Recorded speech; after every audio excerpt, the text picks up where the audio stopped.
This is Rafik with Nothing But That Sports Talk. Now that you guys know that you're going to be up against Pau Gasol in Spain in the quarterfinals of the Olympics, what is the mindset going into the upcoming matchup? I think it's about the same. We got to be aggressive defensively. We know that we got the Gasol brothers down there, so they're low. They also stretch out the three, and then they really pack the paint. But they got guards that can shoot threes, and we got to try to control the three-point line. Next up, we'll go to Brian Mahoney. Hey, Drew.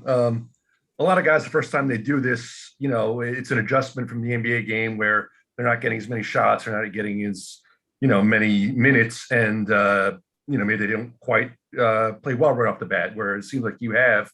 Is part of that just because your game isn't really based on any one thing? You do so many things that you can find your way to make an impact one way or the other? I would say, yeah. Scoring isn't the end-all be-all for me. I think being able to get stops, pressure guys, get steals, make it difficult on the defensive end, and then offensively, man, just make something happen. Bring some energy, get into the paint, kick out for threes, assist others. So, yeah, I think my game kind of fits this style of play. Thank you. Next up, we'll go to Joe Barton. Hey, Jrue. Since you guys won now, you can be honest. What were you thinking and feeling when you guys were down 2-0 in the finals? That we could still win. We were down 2-0 against Brooklyn, and those first two games when they beat us, man, it was a rough two games. I think we lost by 20 plus both times. So we knew that it was possible. We knew that we had gotten better every single game. So we also knew that they did what they were supposed to do, which was win at home, and we would have to do the same thing going back to Milwaukee. So the reason why I'm asking, and it doesn't really start until tomorrow, where every game you play matters. If you lose, it's over. But is there a comparison in the intensity or the urgency of what you just went through to what you're going through now? For sure. Especially just being in the finals, right? The energy, the intensity has to be there, has to be up. I think here it might even be more so just because this would be the fourth game that we all played together. And I just feel like when we come out with a lot of energy, that's when we're at our best. We didn't do that last game where I think Chet came out and started hitting threes and getting everything they wanted. But our intensity definitely has to be up from the beginning of the game, this upcoming game. Thanks. Pagio Franklin, you're up. Hey, how you doing, Jrue? What's going on? Not much. What does it mean to you to bring a championships to the Bucks organization? It means a lot, man. It's been 50 years. It's been a long time. And being there, playing there, moving my family there, being able to see what the city's like, the organization's like, the fan base, it kind of just came to the point where you just wanted to make them proud. And, they had been so close a couple of times to making it to the finals and accomplishing what they wanted to, but to actually get it done has been an awesome feeling. Your peers talk very highly of you. What does it mean to you to hear that you mean a lot to the team? It means a lot. I feel like they're here with me. They're in the grind with me. So they know what it takes. They know what we go through, what I go through to get to this place. So I think that when you have that mutual respect and you see that somebody putting in the work and you admire that, man, it's the best feeling. And my last question is, what are your thoughts about Kay Cunningham? I think he's a good young player. He's been good since high school. He did his thing in college.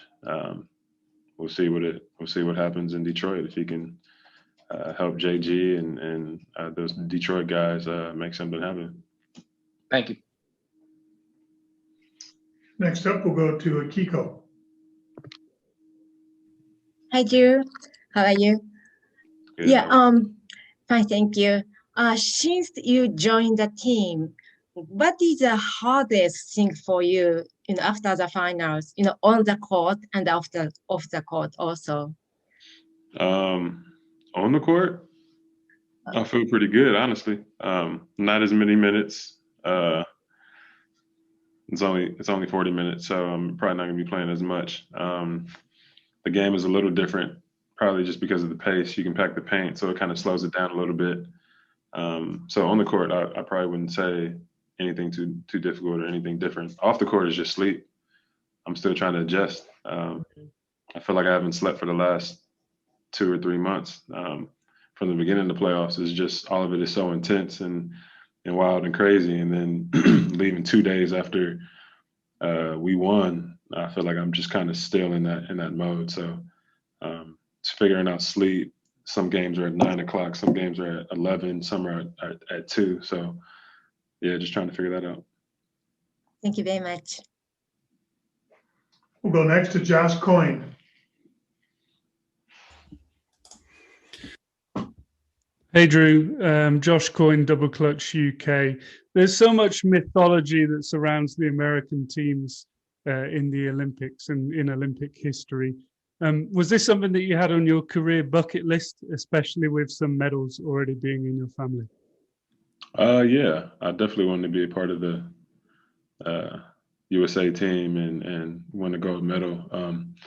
I definitely think, it's later in my career, so me making it now has been awesome, and I'm super excited about it. But just kind of like you said, even before my wife and even before medals being in my family, I've wanted to be here. Even, just from history of Charles Barkley, Michael Jordan, Larry Bird, Magic Johnson, all those guys, and watching them. So yeah, it's an honor to be here.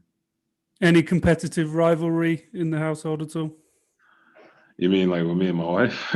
Yeah, to try and get that medal. No, she's very supportive. She definitely knows how hard it is to get here and what it means just to make it to the Olympics and compete in the first place. People kind of wait their whole life to do it, and even some sports, you kind of just only have one shot. So she's definitely very, very supportive. Okay, have a good one. Good luck.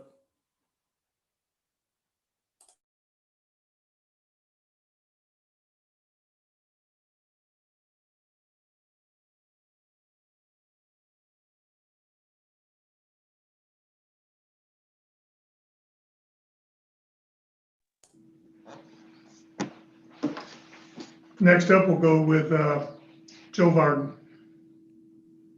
Yeah, I was going to ask you a little bit about that because you were saying the other day that you had touched the medals, and obviously your Olympic experience is way different than hers for all the reasons.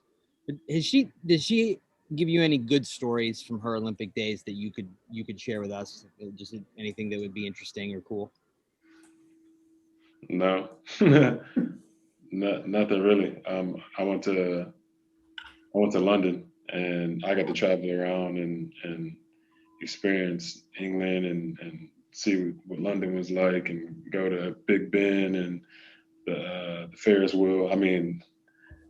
She was locked in. I was having a great time. So, and then in 2008, that was before I knew her. So when they won, were you going crazy? Like, what was that like for you? Oh, it was insane. It was insane. I painted my face. I got wifey's jersey on. I'm doing the whole nine. It was a hell of an experience. It was really cool. Awesome. Thanks. Next up, we'll go with Rafiq again. Hey, I just want to ask you, this is going to be like literally the 4th consecutive Olympics USA and Spain's going to be duking it out. As long as you've been watching the NBA and playing the NBA, you're watching USA and Spain, how different would this matchup be compared to last matchups that happened in the past? I don't know. I wasn't there to play those. A lot of the guys and some of the best players on their team though were NBA players. So I've either come across them, played against them, or currently playing against them now. So I just think our experience in that way will help us hopefully succeed tomorrow. Reminder, if you have a question, to raise your hand in the room. Our next question will go to Brian Mahoney. You're giving us happy flashbacks talking about going around the city in the Olympics and seeing stuff, not like this year. There's stuff. You mentioned a lot of these great players who have played for the team before. The list is pretty short of guys who have won an NBA title and an Olympic title in the same year. Do you kind of think about, what sort of amazing summer this can be for you in a matter of a couple of weeks to two things guys try their whole career for, and you can do them in like a span of 3 weeks? I mean, honestly, I haven't had time to really think about it, to be completely honest. When they offered me, or when they asked me to be on the USA team, I was still in the middle of trying to win a championship ring. And I don't think I even grasped it then that I was going to Japan and playing for my country. It was more like I'm locked into, I think it was Atlanta. So, yeah, maybe after this, maybe you need to ask me, because right now I feel like we won the championship, and now it's kind of the start of trying to win a gold medal. So I'm pretty locked in.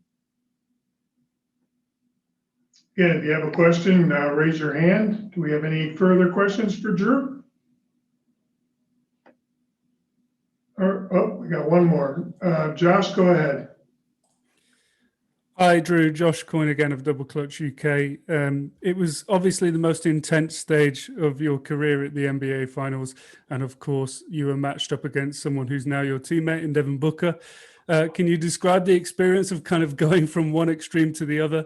Obviously, you guys were doing anything you can to defeat each other, and now you have to kind of integrate together. So what's that been like? And what's your relationship with Devin in the camp?